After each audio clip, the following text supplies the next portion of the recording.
لەگەڵ هاتنی وەرزی چێری بلاسم و ڕازاندنەوەی واشنتن هونەرمەندە شێوەکارەکانیش دەیانەوێت نێو ستودیۆکانیان جێبیهێڵن و لەبەر چاوی خەڵک نیگار بکێشن. ناوم جەستن پایلزە، هونەرمەندێکی نێو واشنتنم. حەز دەکەم لە بەهاردا وێنە بکێشم لە دەرەوە کاتی گوڵەکانی چێری بلاسم دەپشکوێ. بەهارەکەمان لە واشنتن تا ڕادەیەک درێژە، بۆ 2 مانگێک دەتوانم بێمە دەرەوە هەموو ڕۆژەکە نیگار بکێشم.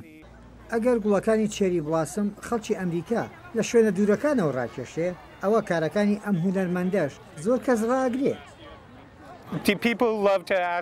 خەڵک دەپرسن چەند کات دەوێت تا تابلۆیەک دەکێشی. حەز دەکەن بتبینن کە نیگار لە سروشدا دەکێشی، نەک لە ناو ستۆدیۆ. ئەوەش ئەوان دڵخۆش دەکات.